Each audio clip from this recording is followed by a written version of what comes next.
This is the BBC Home Service. And now, reshaping man's heritage, biology in the service of man. Tonight, in the first in a new series of broadcasts, the eminent writer H.G. Wells asks the British people to continue to look ahead with hope, even in these darkest of times.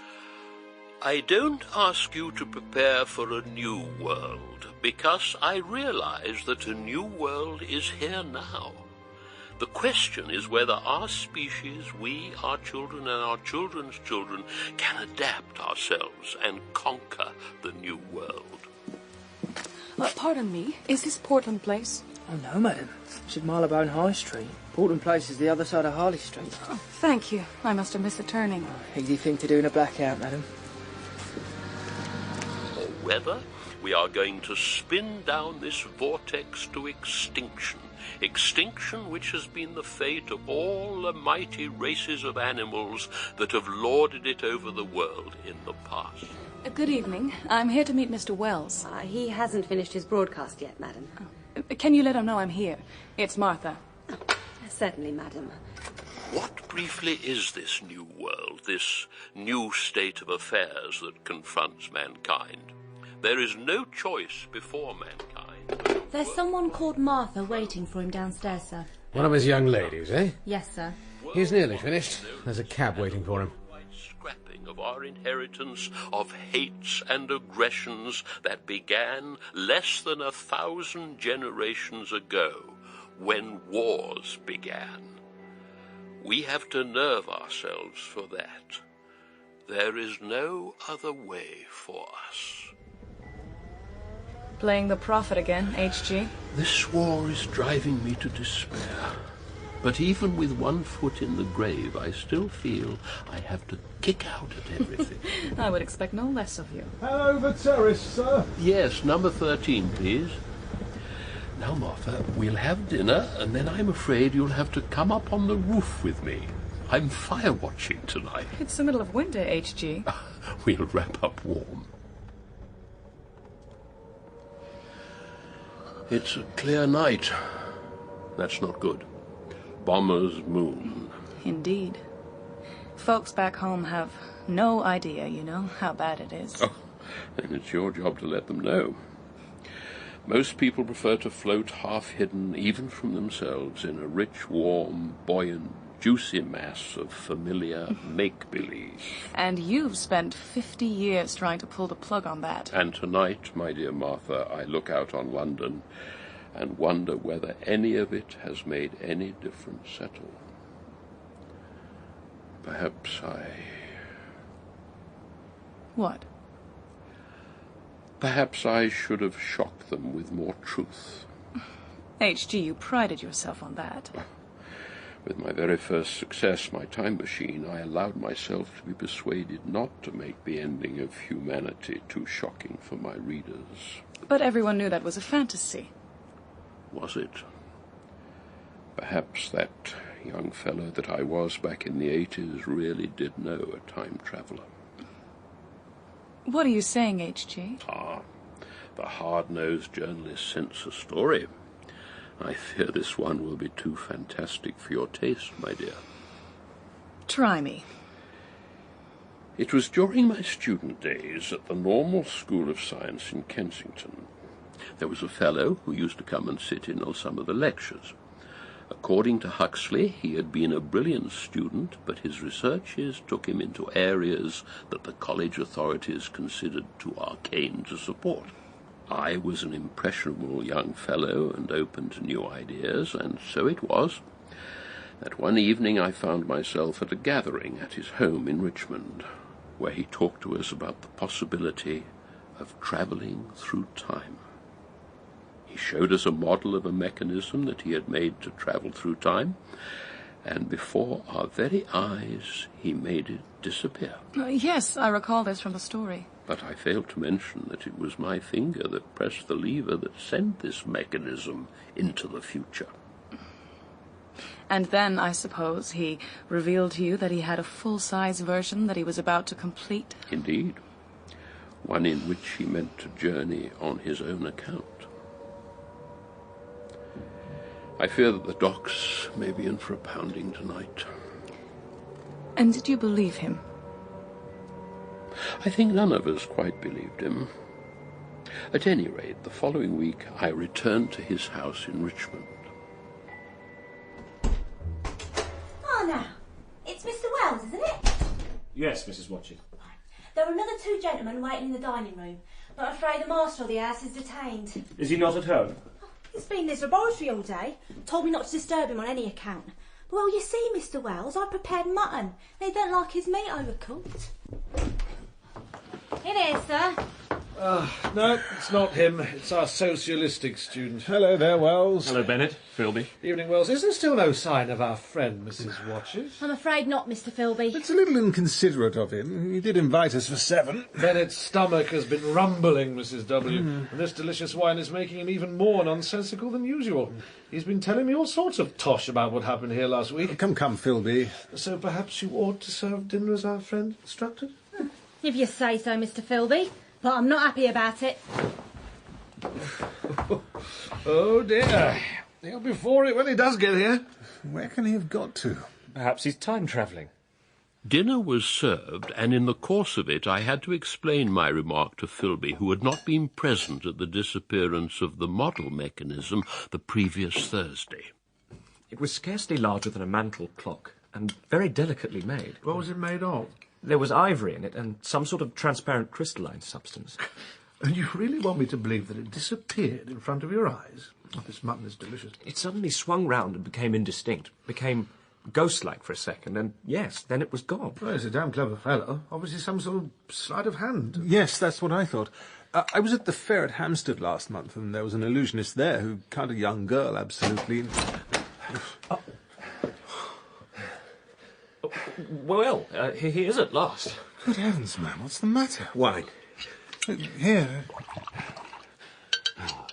Well, what on earth have you been up to? Don't let me disturb you, I'm all right. Would you mind? Of course. Oh, that's good.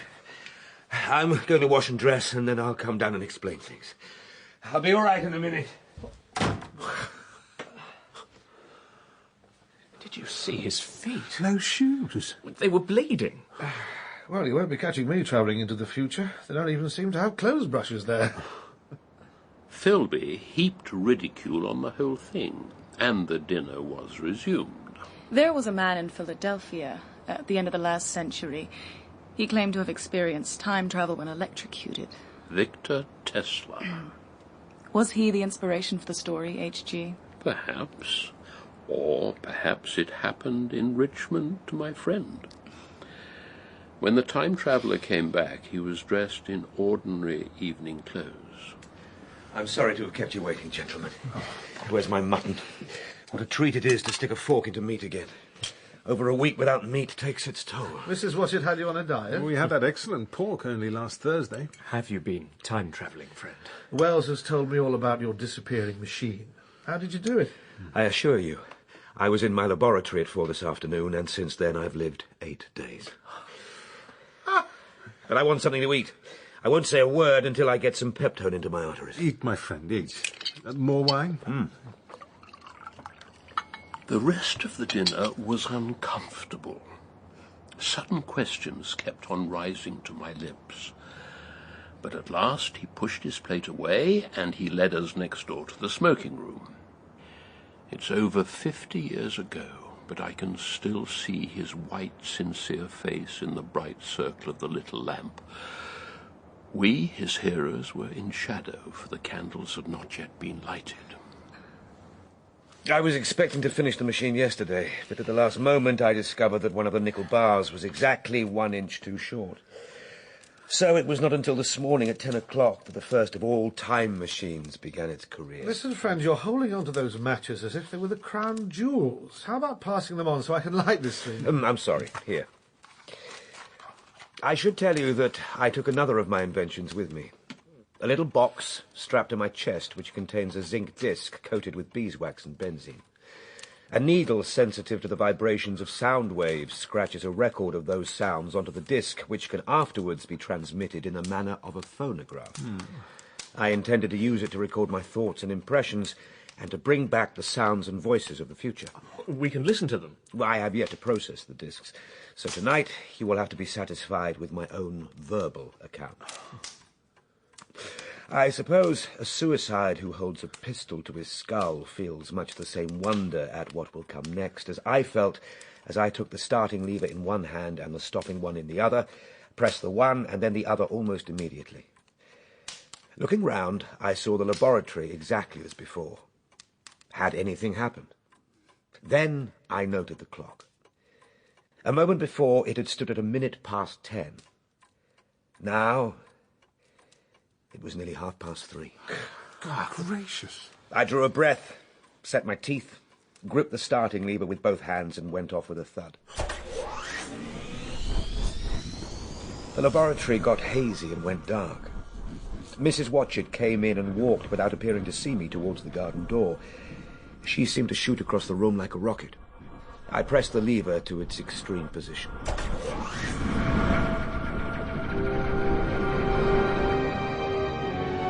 Night coming like the turning out of a lamp. Now almost immediately day. Laboratory faint, black. Tomorrow night, now day again. Night and day faster and faster, like the flapping of a black wing. The hands on the dials that register my speed are racing round faster and faster. Laboratory falling away, sun hopping swiftly across the sky. Laboratory destroyed, hurts the eyes. Faster now, hands on the dials a blur. 50,000 years, 60,000 years.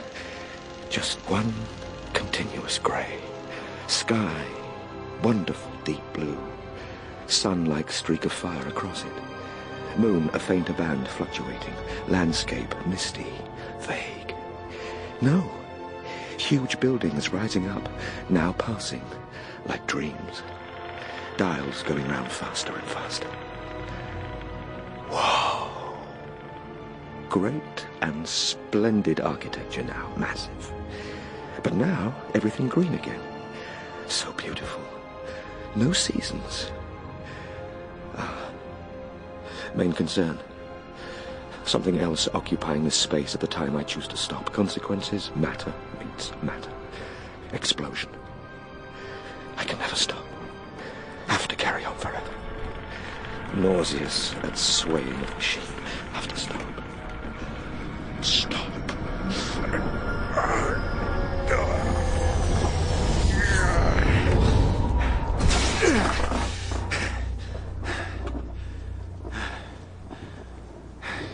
Machine has fallen over. We'll record impressions. I'm lying on the ground. Grassy turf, some sort of lawn, perhaps. I hope this device is still recording me. Inclement weather. Fine hospitality to a man who has travelled innumerable years to see you. Rhododendron bushes. I'm getting soaked. Some sort of colossal statue carved in white stone, visible through the hailstones. Storm abating. Statue. Sphinx with outspread wings. White marble, massive pedestal. Bronze, perhaps, thick with verdigris. What are you, eh? Sightless eyes watching me. I can now discern other vast shapes. Huge buildings, parapets, columns. Curious sense of my own temerity. What if man has become inhuman, cruel, unsympathetic? What might I seem to them? An old-world savage. A foul creature to be slain. I have to leave here. Come on. I'm endeavouring to set time machine upright again. That's got it. Well, at least I can get away now.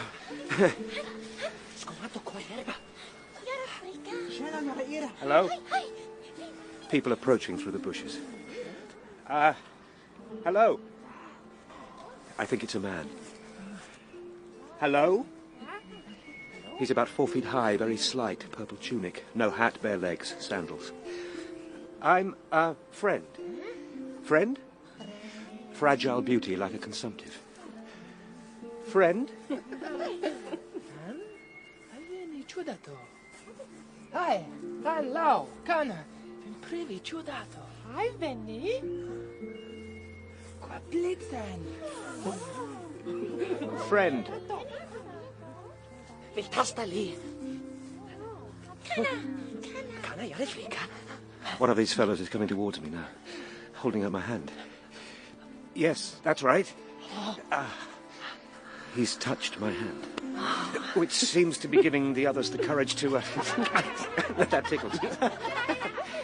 They're like Dresden china dolls. Very delicate, frail. But they don't seem threatening, so in the interests of science, I will stay to investigate. No, please don't touch the machine. That's my machine. I'm now taking the precaution of unscrewing the starting and stopping levers. I come from the past.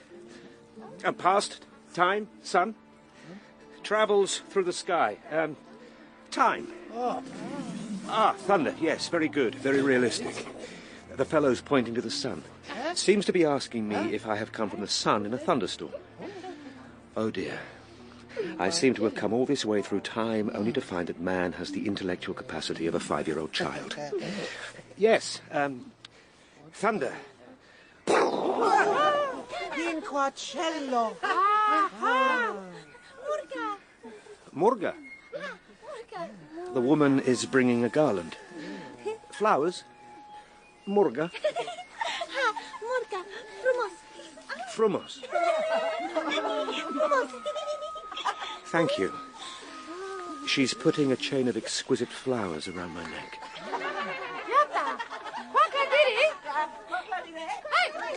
I'm coming. They seem to want to take me into the building. Sitting here with you now in front of this fire, it seems almost a dream. Yeah. Seen through a haze of cigar smoke. They led me through a huge, richly carved arch. I fancied I saw suggestions of old Phoenician decorations. The doorway opened into a great hall, which was strangely dilapidated. The stained glass windows were broken in many places, and the curtains were thick with dust. Well, you should have taken Mrs. Watchett with you. She wouldn't have tolerated such desultory housekeeping. I was drawn to one of the innumerable tables upon which were heaped fruits, which, with the exception of a kind of hypertrophied raspberry and orange, I was unable to recognize. These people of the future were strict vegetarians, and while I was with them, I had to be frugivorous also. Now, that would have been testing. So, as soon as my appetite was a little checked, I determined to make a resolute attempt to learn the speech of these new men of mine. And this? Rumos. Yes, it's lovely, but what is it? Mir. Mir. Rumos. Mir. Ha! No, don't go away. I want to learn. You teach me. This, it's like an orange in my world. Portocola. Ah, portocola. Mergo. No, please don't go. I want to learn. My little hosts seemed so childlike. And a queer thing I discovered about them was their lack of interest. I went out through the portal into the sunlit world again. They would come to me with eager cries of astonishment, but like children they would soon stop examining me and wander away after some other toy, which allowed me freedom to record my observations into my machine. The scene was lit by the warm glow of the setting sun. The big building I had left was situated on the slope of a broad river valley, but the Thames had shifted perhaps a mile from its present position. Extraordinary. I wanted to get a wider view of the planet of that time, and so I resolved to mount the summit of a crest, perhaps a mile and a half away. What was it, the hill here at Richmond? A distant descendant of that hill, my friend. If the dials on my machine were to be believed, I had fetched up in the year 802,701. Oh, good Lord. Day one. Everything is in a state of ruinous splendour. I've just come across a great heap of granite bound together with aluminium, some sort of vast labyrinth of precipitous walls, evidently the derelict remains of some vast structure. Here and there among the greenery, there are other palace-like buildings. I realized then that there were no small houses to be seen. Apparently the single house, and even the household, had vanished. It's communism. And on the heels of that came another thought. I looked at the half-dozen little figures that were following me. They all have the same soft, hairless visage and the same girlish rotundity of limb. Clearly, the differentiation of the sexes has ceased.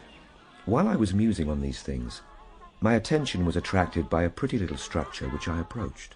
It resembles a well, and is covered by a sort of cupola. Odd that wells should still exist. Gore! Gore! What's that?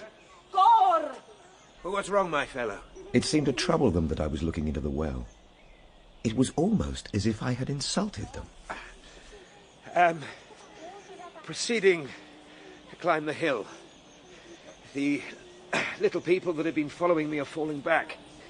At the crest, I found a seat of some yellow metal, the armrests cast and filed into the resemblance of griffins' heads.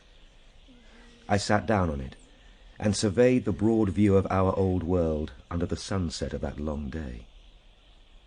Below was the valley of the Thames, in which the river lay like a band of burnished steel. There were no hedges, no sign of proprietary rights, no evidence of agriculture. The whole earth has become a garden.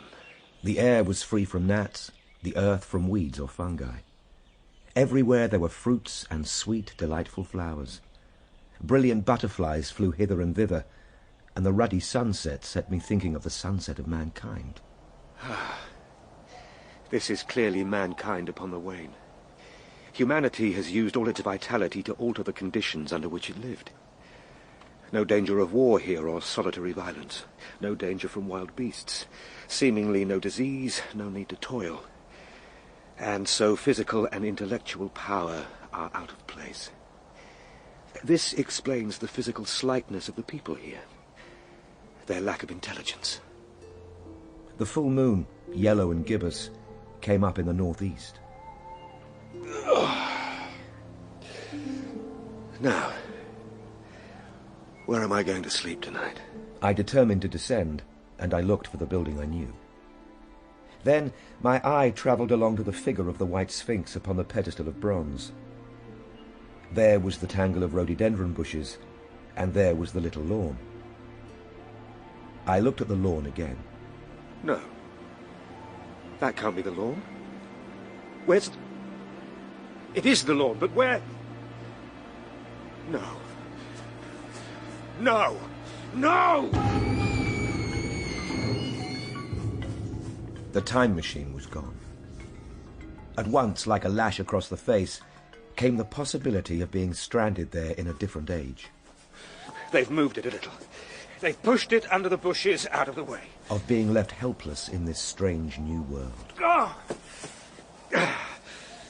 Oh, damnation! How could I have... When I reached the lawn, my worst fears were realized. I ran towards the bushes. It has to be here. I had taken the levers to prevent anyone from travelling through time. No! What was that? I had startled some pale animal that in the dim light I took for a small deer. No! So where is it? What have you done with it? What have you done with my machine? Where are you? Give it back to me. Give me my machine! In the light of my match, I went past a dusty curtain and found a second great hall covered with cushions. Wake up! I have no doubt they found my appearance strange enough holding the flame, for they had forgotten about such things as matches. Where is my time machine? Where is it? Where's my machine? Where's my machine? You're children. Useless. You're useless. Get out of my way. I went back out under the moonlight. I can't stay here. I can't.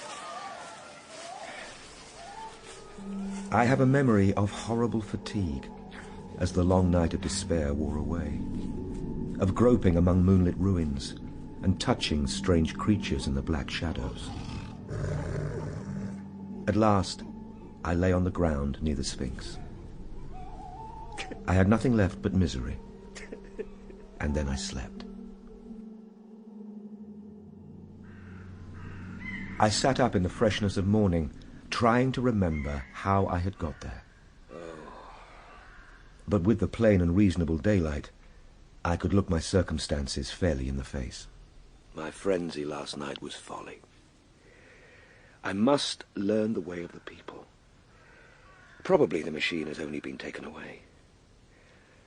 We'll make careful examination of the ground about the little lawn. Ah, Giudato. Hi. Machine. Where? Qua? Magie, quoi? I had the hardest task in the world to keep my hands off their pretty laughing faces. However, the turf gave better counsel. Appears to be a groove ripped in the lawn, and sign of strange narrow footprints of an animal like a sloth leading to pedestal of sphinx. Deep framed bronze panels on either side of plinth. Clearly hollow, no handles or keyholes. Perhaps could be opened from within. One thing was clear enough to my mind. My time machine was inside that pedestal. Hi. This. What is it? Their response was one of shock. Suppose you were to use a grossly improper gesture to a delicate-minded woman. It is how she would look. Did they tell you what was inside the pedestal? No. They went off as if they had received the last possible insult, as I continued to knock on the bronze panels.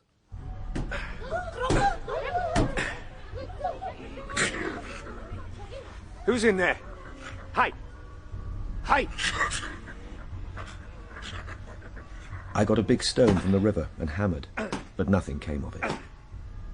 The delicate little people stood in crowds on the slopes looking furtively at me.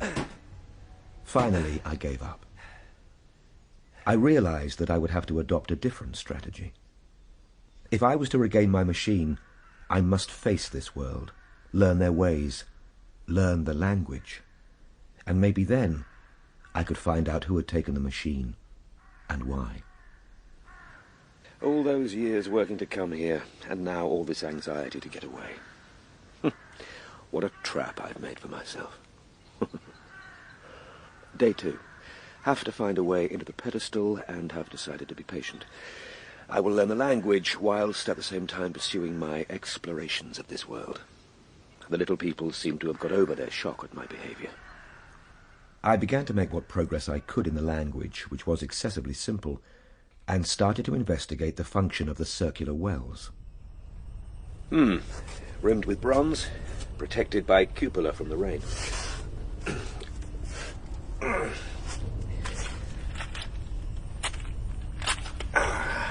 Match flares, suggesting steady current of air flowing into the shaft.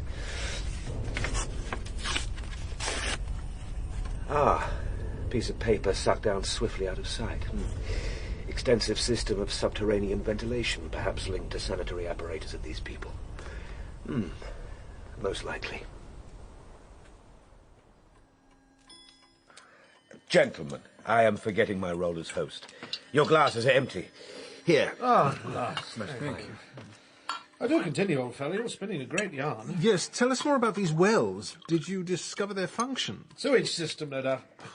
One thing that puzzled me was that aged and infirm among these people were there none.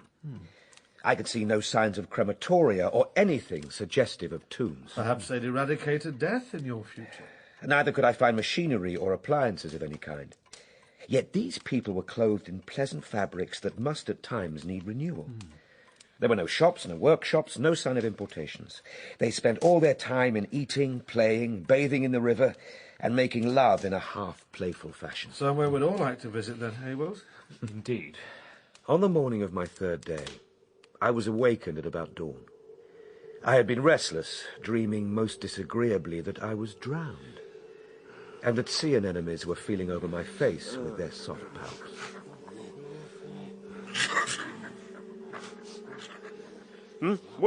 What is it? What? Who's there? It was that dim grey hour when things are just creeping out of the darkness. I got up and went out onto the flagstones in front of the palace. Bushes, inky black. Ground, sombre grey, sky colourless. Up the hill, white figures. Like ghosts, white, ape-like. More there, several of them carrying something. Some sort of body. No. Gone. Trick of the light. It's getting lighter now. No sign of them. Creatures of the half-light, like that animal I saw in the bushes that first night. Later that day, I sat on the banks of the river, watching some of the little people bathing in the shallows. I felt I lacked a clue. Day 3. Something, I know not what, has taken my time machine into the hollow pedestal of the Sphinx. Why? Those waterless wells, what is their function? It is as if I had found an inscription with sentences here and there in plain English. One of the little people seems to have got out of her depth, interpolated with others made up of words and letters unknown to me. Hey there! Hi! Yata! Yata! They're completely ignoring her. Help her! Ajuta-la! She's floating downstream. They're not going to help her. Ajuta-la! They don't seem to care. I hurriedly waded in at a point lower down. I'll help you. Yes. Let's get you on land.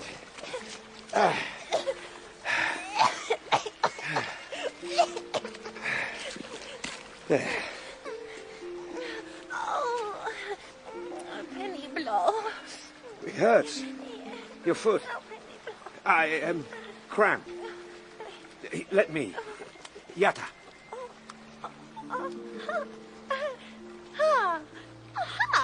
Oh, Ciudato Bono Barbato. I'm a good man, am I? I have to get my clothes. I had got such a low estimate of her kind that I did not expect gratitude from her, and I spent the rest of the morning exploring the surrounding country. However, on my return, I met my little woman. Ciudato! Ciudato! Oh, hello. Bona taga. Bona mi taga. Morga quali? Flowers for me. Morga for me. For me? No, not for you. For me. Ha! For me. Ha! Ha! Frumos. Frumos. Malta danka. Ha. Vil busali? Oh. Busa. Kiss. Malta danka. Very possibly I had been feeling desolate. I suppose I was missing human companionship. At any rate, I did my best to display my appreciation of the gift. Marufa Weena. Weena. Ha. Lovely name. Frumos. Oh, Ciudato Barbato Frumos. Me? No. Weena Frumos. Weena is beautiful. Beautiful. Yes. Beautiful. Oh. Ciudato beautiful. She was exactly like a child, and tried to follow me when I went out exploring again. Ciudato! Stepta! Stepta! But the problems of the world had to be mastered. I had not come into the future to carry on a miniature flirtation. No, you stay, Weena. Oh, Ciudato! Nevertheless, she was somehow a great comfort, and that evening I watched for her tiny, doll-like figure as soon as I came back over the hill. Weena! Hey! Hey! It was from her, too, that I learned that fear had not totally left the world. At night, The little people gathered into the great houses and slept in droves, but I insisted upon sleeping away from these slumbering multitudes. Giudato, Weena qua Weena. No, Weena, I sleep out here. Oh, Giudato, gore. Gore. Gore. Darkness. Darkness. Weena qua Weena. Why are you scared of the dark? Ween. No, I'm staying here. Giudato. Giudato qua gore. Darkness. She dreaded the dark, dreaded shadows, dreaded black things. Yet I was still such a blockhead that I missed the lesson of that fear.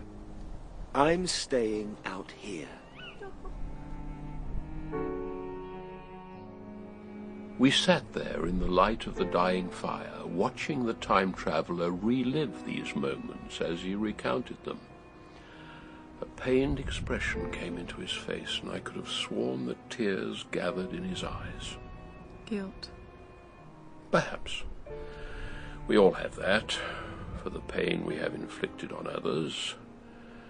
And yet, better to have loved. Such a slow process, isn't it? What is? The education and persuasion of humanity. All my life I have believed that in the end reason will triumph. Instead, mankind seems bent on destruction. Your patient is refusing your medicine. The race is between education and catastrophe. At the moment, catastrophe seems to have won that race. If your time traveller is to be believed, then reason does eventually triumph. For a while. Only for a while? He saw what came after the decline of reason. As I looked at him that night, I could see that his experiences had had a profound effect on my friend. To regain composure, he stood to add another log to the fire. And sparks shot out onto the hearthrug. Be careful, old chap. We have the house on fire. So why was she so afraid? Did you find out? Patience, Bennett, patience. What were these mysterious white creatures that you saw? I'm coming to that. He sat back down in his chair, his composure regained, and returned to the future and his tale. The weather of this golden age was much warmer than our own. And on the morning of my 4th day, I was seeking shelter from the heat and glare in the granite ruin, which I came across on my first evening.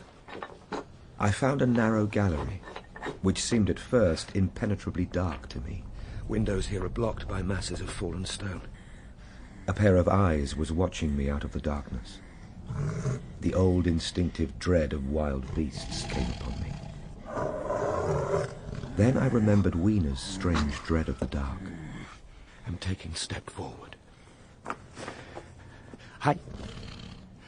Hi. I put out my hand and touched something soft. Something white ran past me and was hidden in a black shadow beneath another pile of masonry. Ape-like creature, dull white, large greyish red eyes, flaxen hair on head and down its back. Runs with head held down and forearms held low or even on all fours, can't be sure. I followed it and could not find it at first, but after a time came upon one of those round, well-like openings. Looking down, I saw a small white creature with large bright eyes, which regarded me steadfastly as it retreated. It was so like a human spider. It was clambering down the wall by means of a number of metal foot and hand rests. Ah, damnation.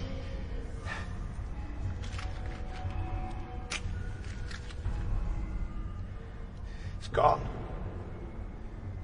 Disappeared. I do not know how long I sat peering down that well. Oh, Kana! Ayara, go! Giudato. Hi, gore. I know it's dark down there. What is the creature that lives down there? What is it that lives in the gore? Come back! Gradually, the truth dawned on me. The Eloi, as they called themselves, were not our sole descendants. This bleached, obscene, nocturnal thing was also our heir. You mean these things were human? Yes. Man had not remained one species, but had differentiated into two distinct animals. The social difference between the capitalist and the labourer in our time is key to the whole thing. This is beginning to sound very much like the sort of propaganda that our friend Wells here spouts. Consider how our present circumstances point that way. There is a tendency to utilise underground space for the less ornamental purposes of civilization. You mean such as the Metropolitan Railway here in London? Electric railways, subways, underground workrooms and restaurants. Evidently this tendency had increased till industry had gradually gone deeper and deeper into ever larger underground factories. You show great talents as a creator of fiction, my friend. Is it so incredible? Of course it is, Wells. Even now, does not an East End worker live in such artificial conditions as to be practically cut off from the natural surface of the earth? Oh, don't let him start. Considerable portions of the surface of the land are being closed to the poor, which creates a widening gulf between them and the rich. At present, the exchange between class and class through intermarriage retards the dividing of our species. But if this widening of the gulf continues, is it so fantastic to imagine a time when a split occurred? That's it, Wells. Those are the conclusions towards which I fumbled as I sat there at the edge of that well. In the end, above ground must exist the one species pursuing pleasure and comfort and beauty. The haves, and below ground the have-nots. The workers getting continually adapted to the conditions of their labour. The future world you're painting for us seems merely to be confirming for Wells all his prejudices. It is the most plausible explanation. But the balanced civilization that resulted must have long since passed its zenith and was now far fallen into decay. The too perfect security of the upper-worlders had led them to a slow movement of degeneration, a dwindling in size, strength, and intelligence. And was it these creatures from the underworld who had taken your time machine? I was sure of it. I see a fault, though, in the fabric of your fiction, old fellow. Why did your little people not restore your time machine? They were, after all, the masters. And why were they so afraid of the dark?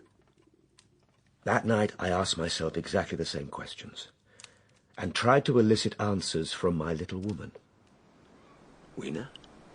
Ciudato? Quackor. No, ciudato. No darkness. But why, Weena? What are you afraid of? Qua vin frica? Eloi ar frica gornicinopt. Eloi have a fear of the dark nights. Dark nights. Moonless nights. Perhaps... Weena, tell me about the people down there. Tell me about them. Oh, Morlocki. Morlocks. Are they the creatures down there? Morlocki quagor? Morlocki quacor. No, it's all right. It's all right. I'm here. I'll protect you. Here, Yata. That's a match. Sarufa match. Match. Fromosica match. No, don't touch it. It's hot. Hot? Oh,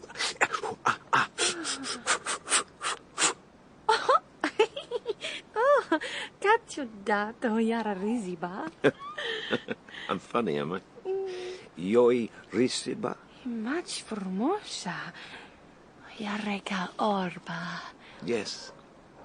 The flame is like the sun. Galben orbayar. Trai per Eloi habospar. Yata. I know this tune. Let me switch on my machine. There. Sing it. La Lanka. Galben orbayar. Yellow is the sun. Trai per Eloi carabospar. Shine on the Eloi so we can enjoy ourselves. Galbena, ya. Yellow it is. Orba galben Eloi pa. The yellow sun gives the Eloi joy. Frumos. Judato kunosh. Judato knows this tune.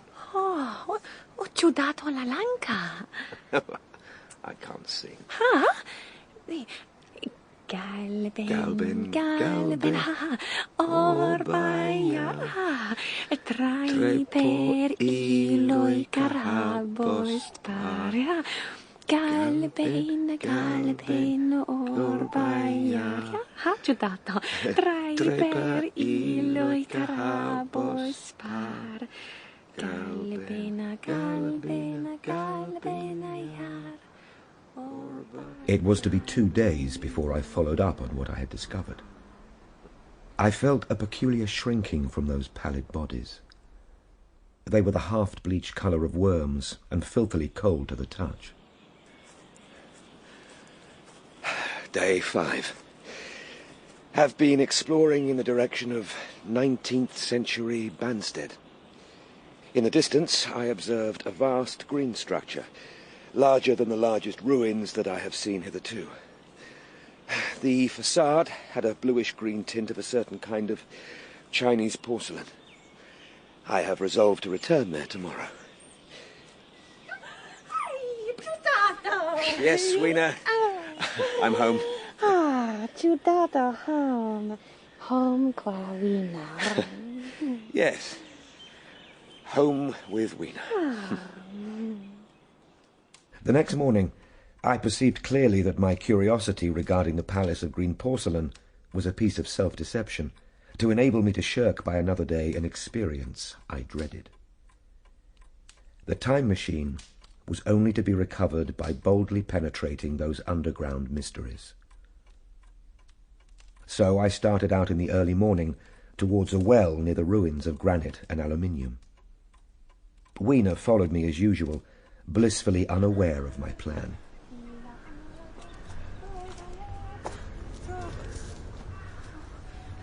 It's all right, I'll be back. Day 6. I'm standing by one of the wells and I'm about to climb down. Match is ready just in case. Here I go. Goodbye, Weena. Namaka, yare frika qua sutrano. Cana ciudato. Gorna Morlocki yare qua sutrana. No, Weena. I have to go down. Ha ciudato yare friccia. Hai cana mer qua sutrano mador. Cana ciudato.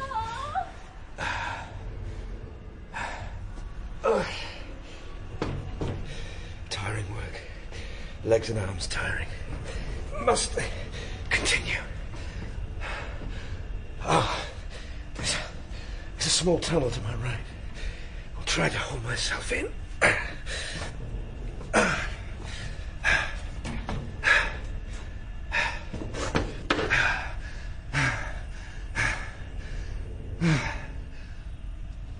Oh, arms aching.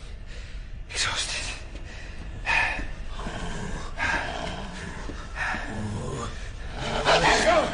Get off! A soft hand had touched my face. 3 stooping white creatures were hastily retreating before the light. Their eyes were abnormally large and sensitive, and I had no doubt that they could see me in the darkness. Kana Yarifrika.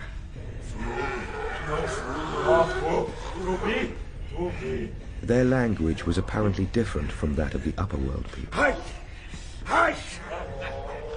I'm going to proceed, even though all my instincts are urging me to get out of this place. Feeling my way along the tunnel.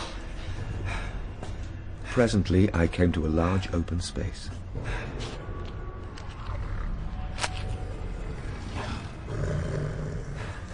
I'm in a vast arched cavern. Big machines. Morlocks sheltering the shadows from the glare of my match.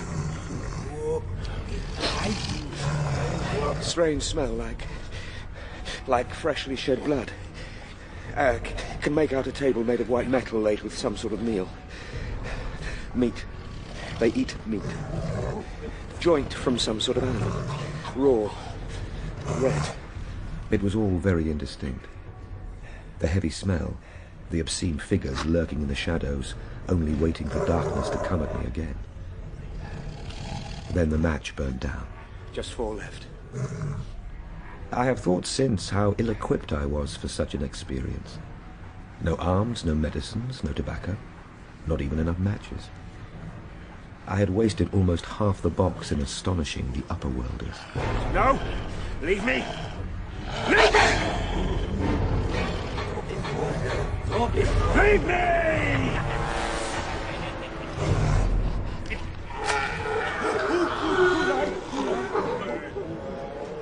Eking out the flame with a scrap of paper in my pocket. Retreating to the tunnel. Oh. Light blown out. No, get off me! Leave me! Hands clutching me, trying to hold me back. I must get out. Matches! Matches! Get off! They looked so inhuman. Pale, chinless faces and great, lidless, pinkish-grey eyes. I had to get out. I found tunnel. I'm crawling along tunnel. The creatures not far behind. Match still burning.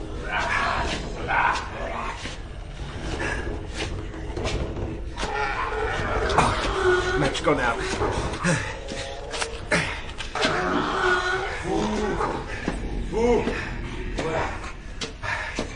Here's the shaft. Must find the iron rungs. I felt sideways for the projecting bars.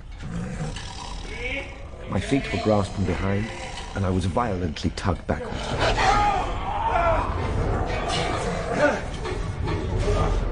Match gone out. The last one. Up on the bar. Putting myself in the shaft. Gunnar down there. Watching. There's one following. Little wretch. Nearly had my boot. Head swimming. Mustn't fall. Just a few more yards. Feeling faint.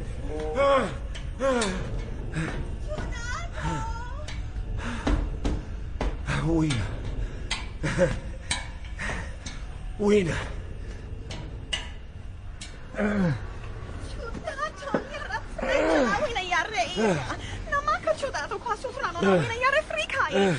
It's all right.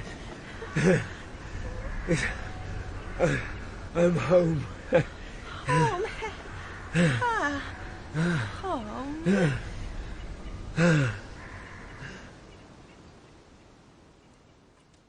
My hope of escape was staggered by these new discoveries. There was something inhuman and malign about the Morlocks. Instinctively, I loathed them. Come. What is it, Mrs. Watchett? I was wondering if you were going to be long, sir. You carry on, Mrs. Watchett. I'll see my guests out. That doesn't seem right, sir. I'm perfectly capable of doing it. Good night, then, gentlemen. Good night, Mrs. Watchett. I felt like a beast in a trap, whose enemy would come upon him soon. And that enemy was these Morlocks. The enemy was the darkness of the new moon. The moon was on the wane. Each night there was a longer interval of darkness. Now I understood what Weena had meant by the dark nights. I wondered what foul villainy the Morlocks might do under the new moon. But why would the Eloi fear them if they were the master race? They might once have been the favoured aristocracy, and the Morlocks their mechanical servants. But that time had long passed away. Ages ago, Mann had thrust his brother Man out of the ease and the sunshine. And now that brother was coming back. Exactly, Wells. The Morlocks continue to maintain the Eloi in their habitual needs, and I inferred that they made their clothes. Why would they do that? Out of habit, perhaps. Perhaps. But I was struck by the fact that the Eloi had begun to learn one old lesson anew. They were becoming reacquainted with fear. Suddenly there came into my head the memory of the meat I had seen in the underworld. It seemed odd how it floated into my mind. What are you saying, old fellow? I shuddered with horror to think how these Morlocks must have already examined me as I slept. It will give us nightmares, old man. I determined to make myself a weapon of some sort, and to find a fastness where I might sleep. Day 6. I've wandered along the valley of the Thames all afternoon, but have found nothing that commends itself to my mind as inaccessible. The Morlocks are dexterous climbers. I've decided to strike out for the Palace of Green Porcelain with its tall pinnacles and polished walls. Come, Weena. I'll carry you on my shoulders.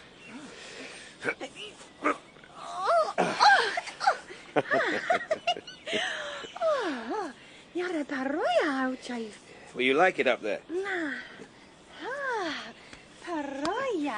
Now, careful, my sweet. Don't kick. You'll damage my recording machine.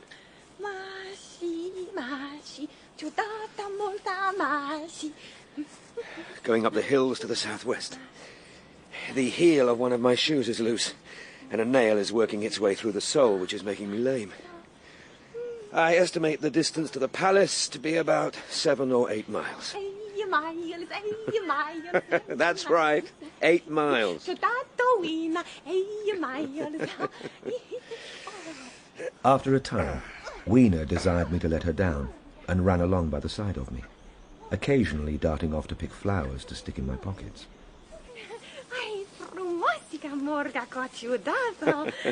Molta danka. Home, ciudato? Weena home. No, we can't go home. We're going there. Can you see? To the green building. Weena obusita. You're sleepy. I'll carry you again. As the hush of the evening crept over the world, we proceeded over the hill towards Wimbledon. One star after another came out, and the ground grew dim and the trees black. Shh. Kana ya Afrika. So far I had seen nothing of the Morlocks, but it was yet early in the night, and the darker hours were to come. From the brow of the next hill, I saw a thick wood spreading before me. I decided that I would not face it, but would pass the night on the open hill. Above us shone the stars. The Milky Way was still the same tattered streamer of stardust as of yore. No need to be afraid, Kana Afrika. Shh, shh, shh. I'll sing you a song from my time. Ciudato Lalanka. You'll recognize the tune, I think. Twinkle, twinkle, little star, how I wonder what you are. Up above the world so high, like a diamond in the sky, in the dark blue. Through that long night, I held my mind off the Morlocks as well as I could. I thought of the great fear the Eloi felt for them. With a sudden shiver came the clear knowledge of what the meat I had seen might be. Yet it was too horrible. I looked at little Weena sleeping now beside me, her face white under the stars. Lights the traveller in the dark. No doubt I dozed at times. Dawn came at last, and no Morlocks had approached us. I stood up. Ow! My foot was swollen at the ankle and painful under the heel. So I sat down again, took off my shoes, and flung them away. Day 7. Unable to escape the realization that came to me last night about the meat that I saw. Clearly, at some time in the long ago, the Morlocks' food ran short. The Eloi are fatted cattle which the Morlocks preserve and prey upon. Ciudato. Buna Morgana? Ah, Weena. Buna Morgana. Oh, Fuama, ciudato. Fuama? Yes, let's find some breakfast. I had very vague ideas as to the course I should pursue. I should secure some safe place of refuge and make myself arms of metal or stone, then procure fire so that I should have the weapon of a torch in my hand. Then I had to break open the doors of bronze in the plinth of the Sphinx. Weena I had resolved to bring with me into our own time. Good grief, man, what would you have done with her if you'd got her here? She would have been a latter-day Pocahontas. Yes, you're right. She would have been an object of curiosity merely to be studied and ridiculed. I was not thinking clearly. But did you ever take a vacation and imagine all manner of changes that you would institute in your life on your return? Such was my mental state that night under the stars of that future time. What happened? Did she not want to come? I never found out, Bennett. I never found out. We set out for the Palace of Green Porcelain, and I made no mention to her of my plans. It's noon, day 7. The Palace of Green Porcelain is deserted and falling into ruin. Vin dato? I'm coming. Doors open and broken. Long gallery lit by many side windows. Reminiscent of a museum. Tiled floor thick with dust, leaking roof. Oh, this is interesting. Skeleton standing in the centre of the hall. Lower part of a huge animal. Skull and upper bones lying on ground beside it. Museum hypothesis confirmed, I should say. Moving to wall now. Sloping shelves.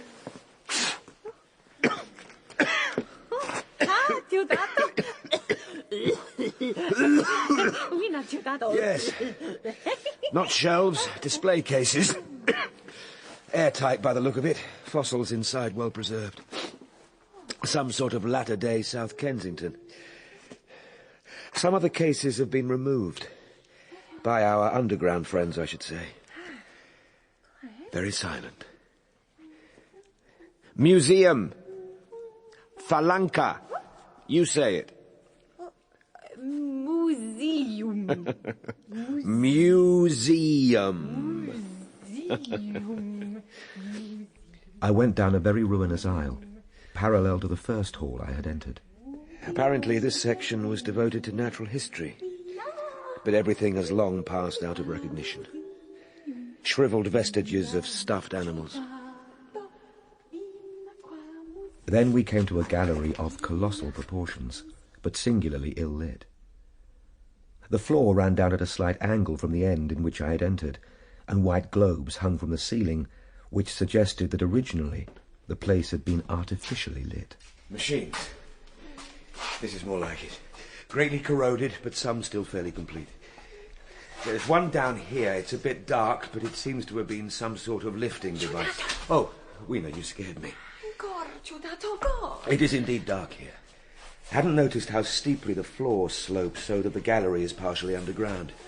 There is only a narrow line of daylight at the top of the windows, as in a basement.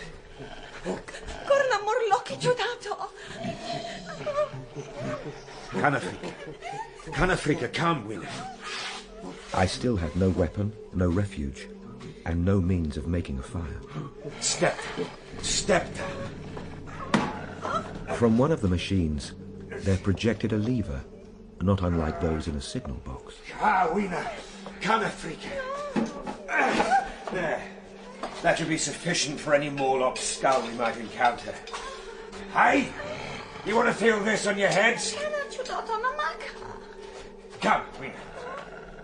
Going out of that gallery, we ascended a broad staircase. We came to what may have once been a gallery of technical chemistry. I went eagerly to every unbroken case.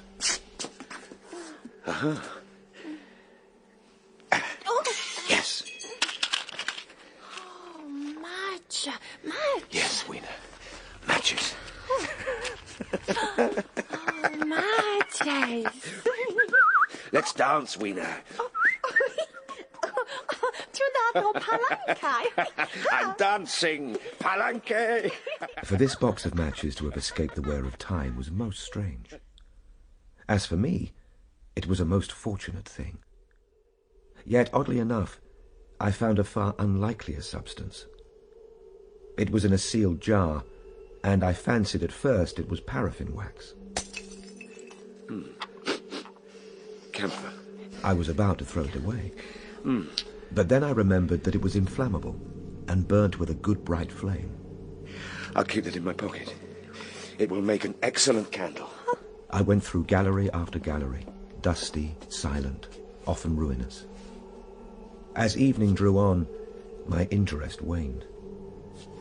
We came to a little open court with 3 fruit trees. Arbole giudato?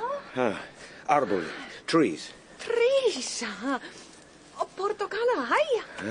Frumos. Frumosica portocala. After feasting, I saw that night was creeping up on us, and my inaccessible hiding place had yet to be found. Sunset, day 7. It seems to me that the best thing we can do is pass the night in the open, protected by a fire. I have my matches, and I have the camphor in my pocket, and I have my bar of iron. I am determined to return to the Sphinx early tomorrow and tackle those bronze doors with it. We emerged from the palace. My plan was to go as far as possible that night, and I purposed pushing through the woods. As we went, I gathered any sticks or dried grass I saw, and presently had my arms full. Thus loaded, our progress was slower than I had anticipated. Weena tired. We have reached the wood and are looking into the darkness before us. I know it's dark, but we have to carry on. Mergum, come on. Cana, Weena yar frika. Mergum. Oh, now what is it? Morlocks. Morlocky. There are 3 of them crouching in the bushes behind us. There's no need to be afraid. Can Africa? I have matches. Matches? The forest can only be rather less than a mile across. If we can get across it to the bare hillside, then I believe we will be safe. With the matches and camphor, I will contrive to keep our path illuminated. Although, if I am to have my hands free to flourish the light, I will have to abandon the firewood I have gathered. As I put it down, it came into my head to use it to amaze our friends behind. Match. Yes, match. And with the match, we light our firewood, so... Frumos. No, Weena, keep back. Kana, hot. Hot? Hot. Come, Mergum. Caorva. Yes, it's like the sun. Now, come on. Mergum. Cana. Ha. Cana.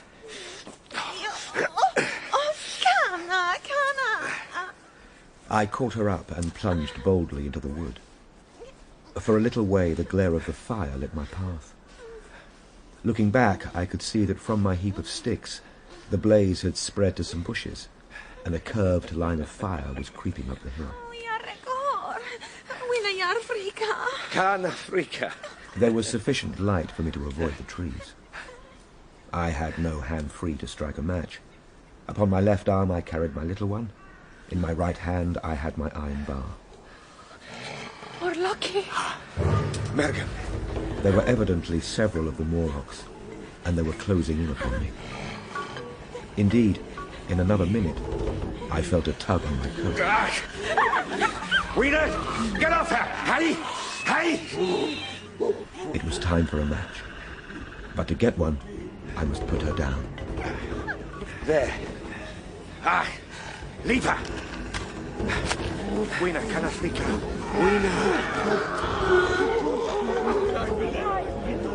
Hey! I hastily take a lump of camphor from my pocket and prepare to light it. Weena! Hey! Weena, open your eyes! She's lying clutching my feet and quite motionless. Weena! I light the camphor and fling it to the ground.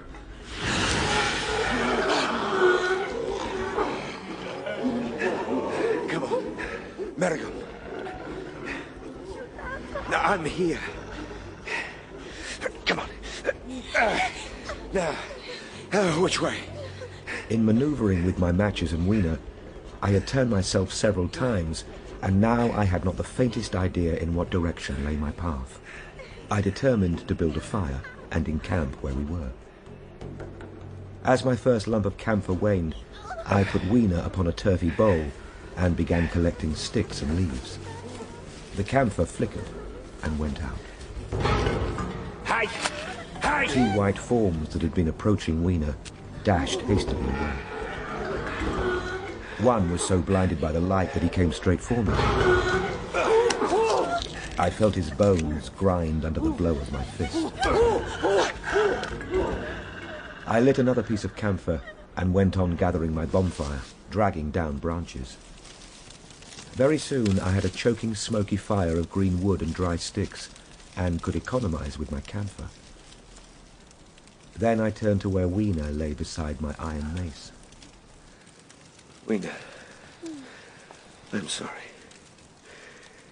I shouldn't have brought you here. Ciudadato is stupid. Freccia Ciudadato. No, Ciudadato frumos. Beautiful. I'm sorry, Weena. La lanca Ciudadato? What? Sing. Ah. Twinkle, twinkle, little star, how I wonder what you are. I felt very weary, and the fire would not need replenishing for an hour or so. The smoke made me heavy, and the vapour of camphor was in the air.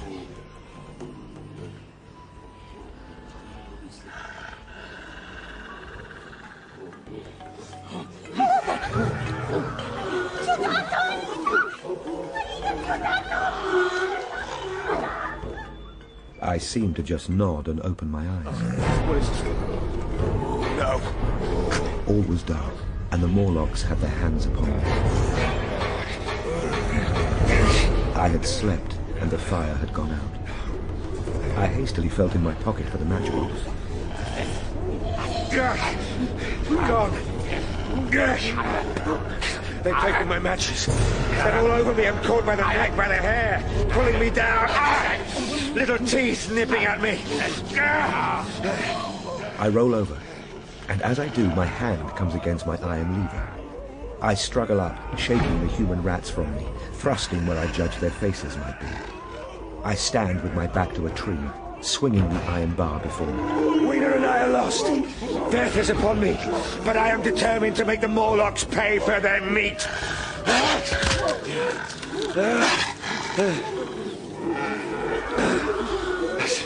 Scared them off for the moment. I can see 3 battered Morlocks at my feet. There seems to be some sort of light. The Morlocks are running from something, the smell of burning wood. Red sparks drifting across a gap of starlight.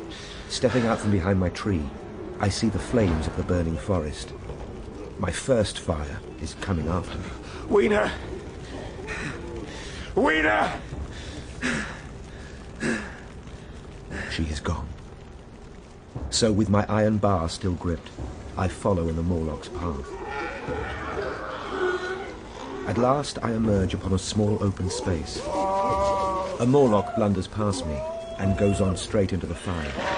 The whole space is as bright as day. In the centre is a hillock. Some 30 or 40 Morlocks are gathered on a hillside fenced in by flames, dazzled by light and heat, blundering hither and thither. They keep running towards me. They don't seem to see me at all. With this realization, I struck out at them no more. Weena! Weena! She was gone. At last I sat down on the summit of the hillock and watched this strange, incredible company. Blind things, groping to and fro. The glare of the fire beats on them. Smoke trailing across the sky, and through it shine two stars as though they belong to another universe. Weena.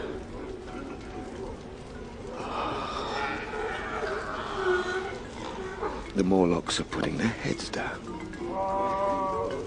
They're rushing into the flames.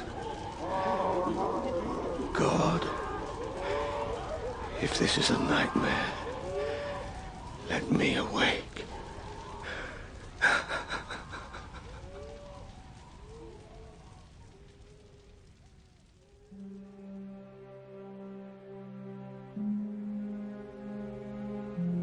At last came the white light of day. There was no trace of her. Weena. It was plain that they had left her poor little body in the forest. She had escaped the awful fate to which she seemed destined. Day 8. Have tied some grass about my feet. Can now make out the palace of green porcelain, so have got my bearings for the White Sphinx. Am limping across smoking ashes towards the hiding place of my time machine. I felt immense wretchedness for the horrible death of little Weena. Now, in this familiar room, it is like the sorrow of a dream. But that morning it left me absolutely lonely again. Terribly alone. I began to think of this house of mine, of this fireside, of you, my friends, and with such thoughts came a longing that was pain. Top up the fellow's glass. Poor Weena. Look what I found when I changed my jacket. Here.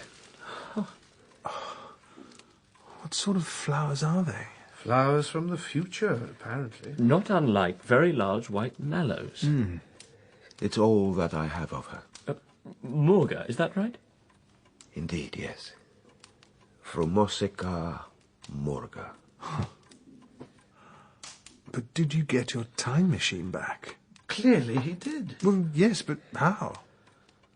About 8 or 9 in the morning, I walked up to the same seat of yellow metal from which I had viewed the world upon the evening of my arrival.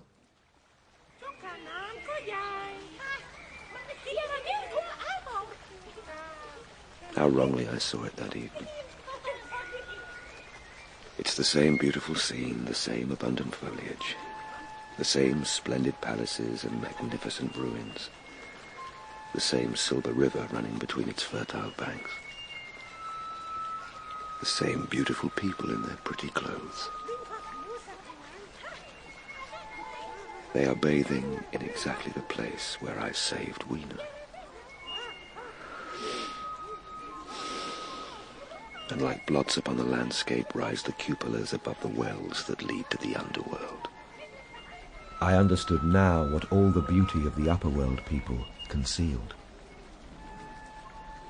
Very pleasant is their day. As pleasant as the day of the cattle in the field. Like cattle, they know of no enemies and provide against no needs. And their end is the same as cattle. How brief has been the dream of the human intellect. It has committed suicide. It set itself steadfastly towards comfort and ease. But then the feeding of the underworld, however it was effected, became disjointed. And when other meat failed them, the underworlders turned to what old habit had hitherto forbidden.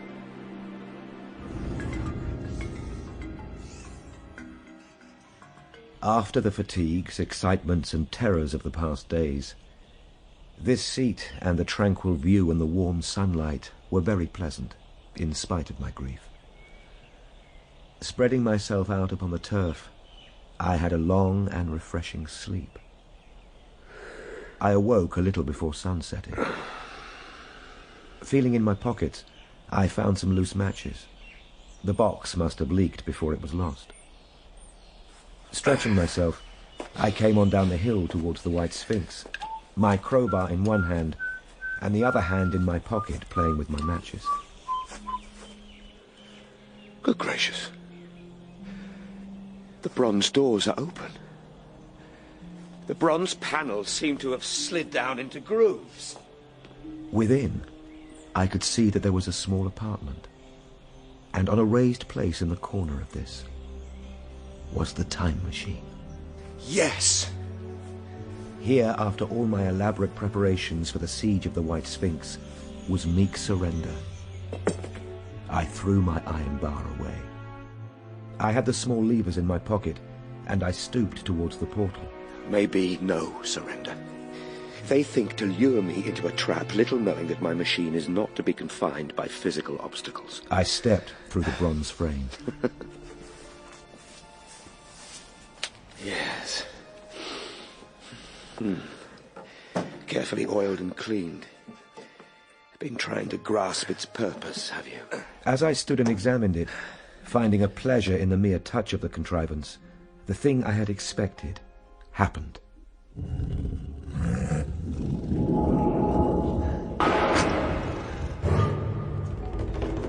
The bronze panels slid out of the ground, and darkness descended. I had only to fix on the levers and then depart like a ghost. Very calmly, I tried to strike the match. I had overlooked one little thing. The matches were of that abominable kind that light only on the box. Damnation! Oh, get off! I made a sweeping blow in the dark at them with the levers and began to scramble onto the saddle of the machine. They grasped persistently for the levers, and I fought against them as I felt for the studs over which they fitted. No! One, they almost got away from me. As it slipped from my hand, I had to butt in the dark with my head to recover it. It was a nearer thing than the fight in the forest, but at last the lever was fixed and pulled over. Now!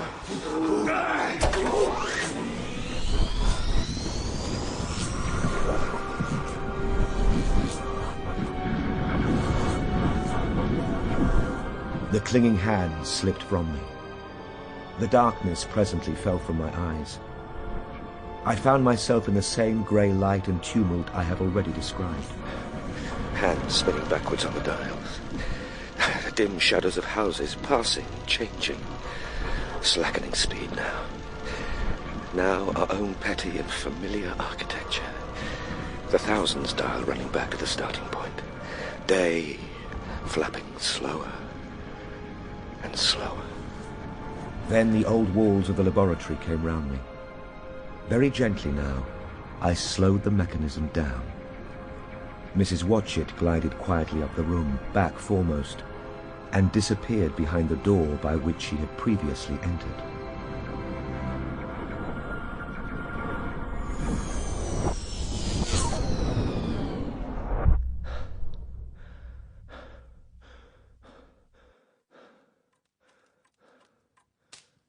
Just before that, I seemed to see you, Wells. Me? Just for a moment.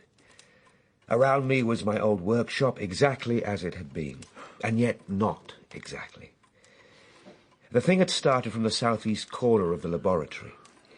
It had come to rest again in the northwest, the exact distance from my little lawn to the pedestal of the White Sphinx. Oh, gracious. Presently I got up and came through the passage here, limping because my heel was still painful.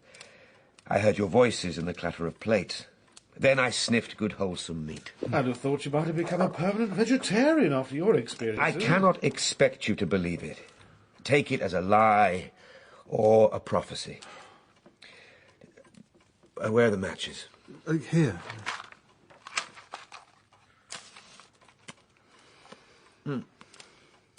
To tell you the truth, I hardly believe it myself. And yet...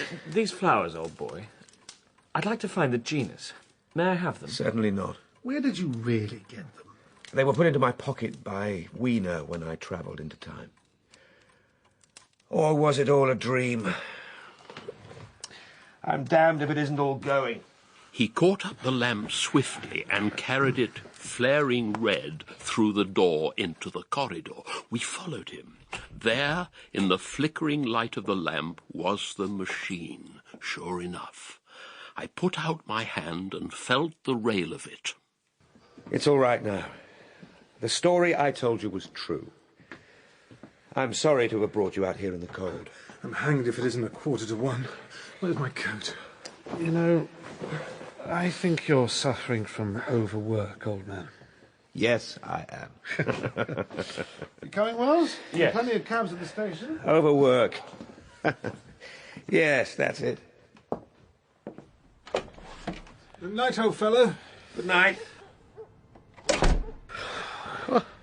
What a gaudy lie. Perhaps.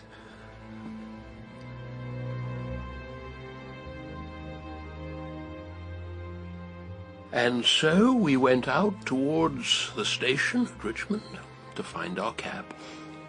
Quite a story. You're humouring me, I know, my dear. You think I've finally succumbed to senility. Not at all. You know, I still haven't told you the strangest and most shocking part of the story. You mean the ending that you were persuaded to abandon? That too, yes. I'm listening. Still hoping to get copy from this? Maybe. The cold is getting to my old bones now. I suggest we go down into the warm. Let's hope the Luftwaffe will leave us in peace tonight. Come, mind your step.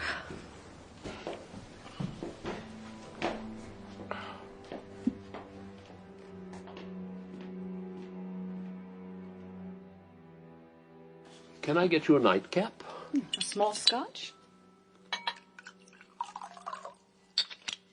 Thank you.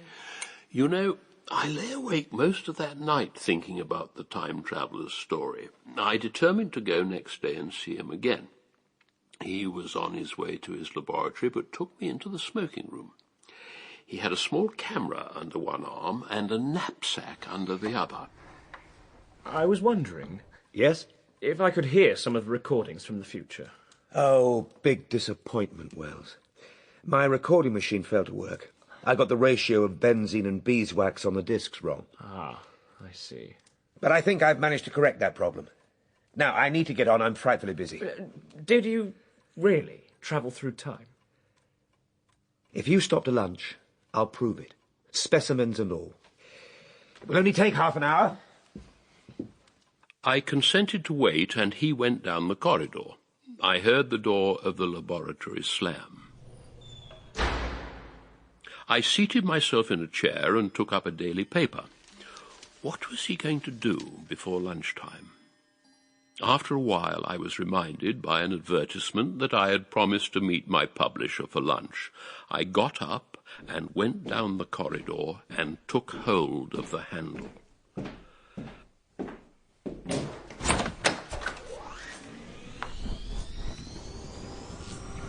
A gust of air whirled round me as I opened the door. The time traveller was not there. For a moment, I seemed to see a ghostly, indistinct figure sitting in a whirling mass of black and brass. But this phantasm vanished as I rubbed my eyes. The door into the garden opened.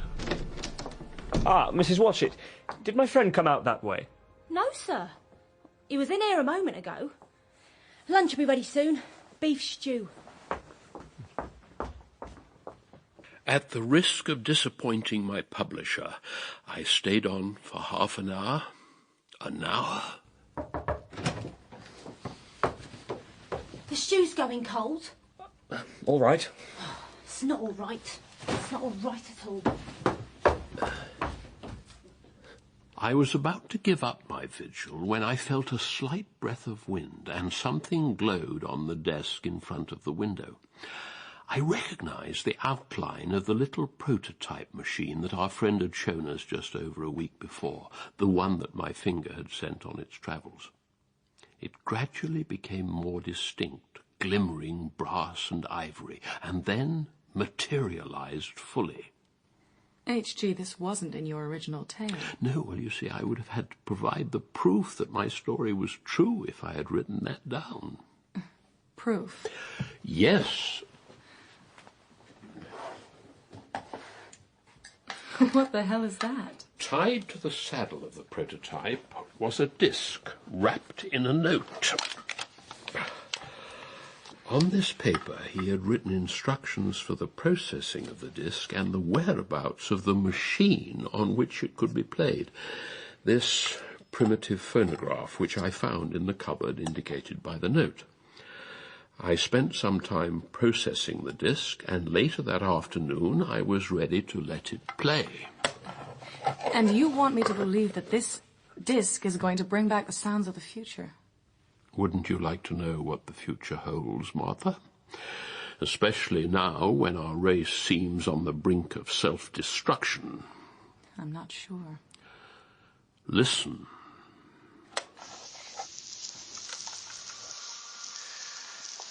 Thousands dials sweeping round as fast as second-hand watch. Peculiar change sweeping over appearance of things. Palpitating greyness growing darker. Blinking succession of day and night is returned, even though I have not slowed the pace of my travel. Passage of the sun across the sky now seems to stretch through centuries.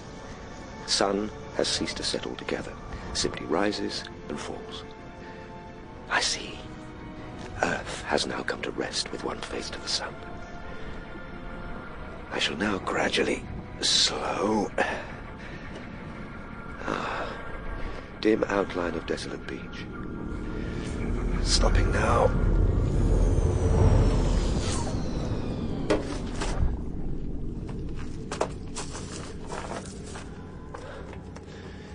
Reddish rocks and green vegetation like moss or lichen. Plants that grow in perpetual twilight. No breakers, no waves. Breathing very fast. Air rarefied, I presume. Little animals hopping on the lichen. Seem to be some sort of herbivores. Descendants of our rabbits, perhaps.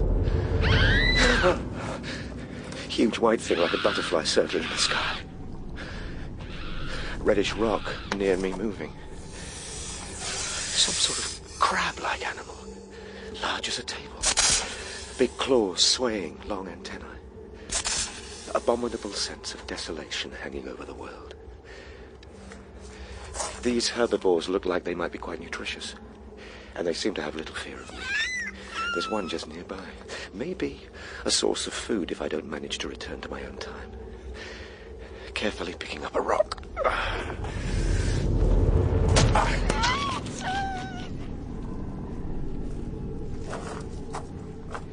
Just getting closer to examine them.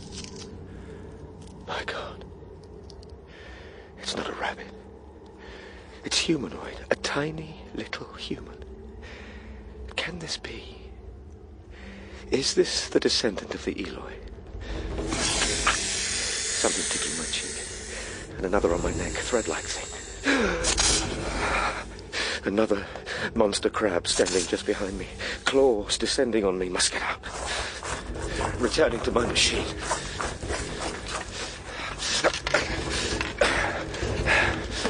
In a saddle now.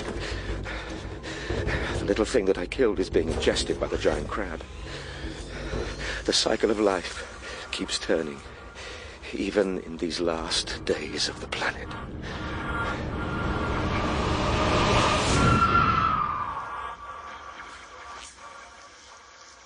He seems to have stopped recording at this point. Must have turned the thing off. Starts again in a moment.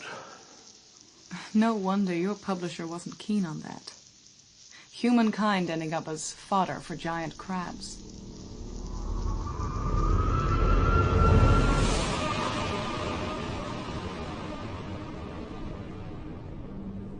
I've traveled 30 million years into future. Crawling crabs disappeared. Beach now lifeless, bitter cold. Rare white flakes eddying down. Nothing moving in earth or sky or sea. Just green slime and silence. All sounds of man, the bleating of sheep, cries of birds, hum of insects, all gone. Black object crawling out of the sea. No, my imagination. Darkness falling. Some sort of eclipse. Yes. Black object the size of football moving up the beach. Must leave here. Must find Weena. Must...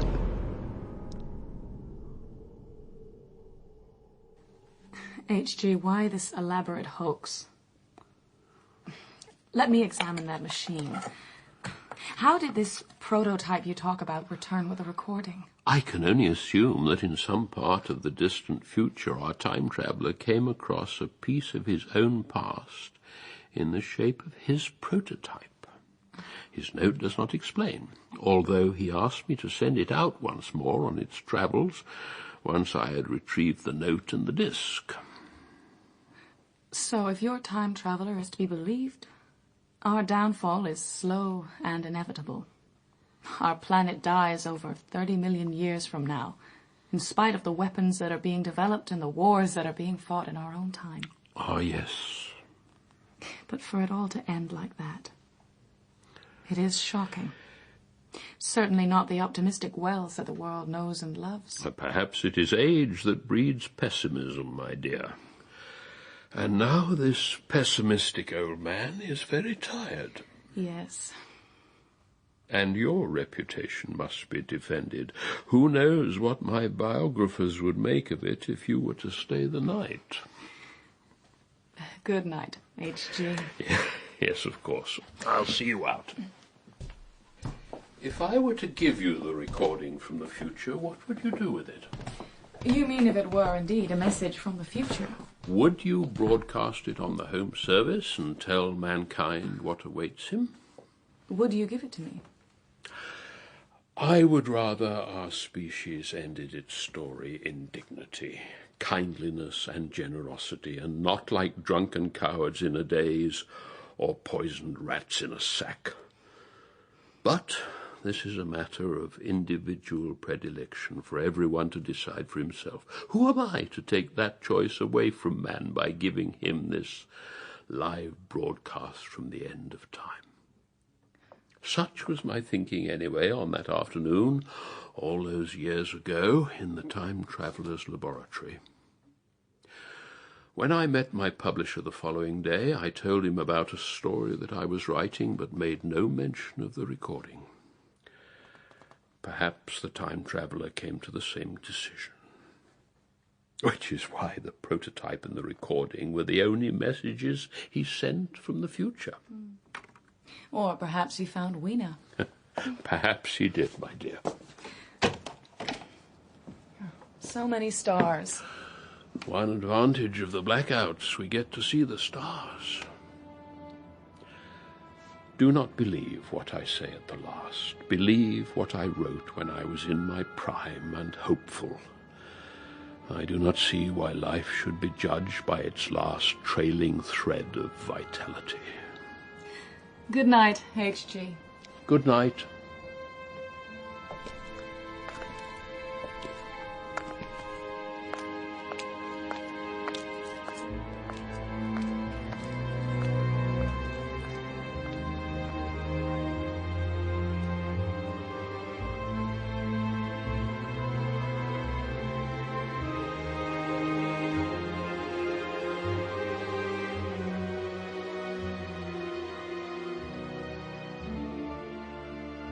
In The Time Machine by H.G. Wells, the time traveller was played by Robert Glenister and H.G. Wells by William Gaunt. The young Wells was Gunnar Cauthery and Martha Donna Hughes. Filby was played by Stephen Critchlow, Bennett by Chris Pavlo, and Weena by Jill Cardo. Other parts were played by Robert Lonsdale, Manjeet Mann, Inam Mirza, and Dan Starkey. The music was by John Nichols, and technical presentation was by Mike Etherden, Vanessa Spring, and Alison Griffiths. The Time Machine was dramatized by Philip Osment and directed by Jeremy Mortimer.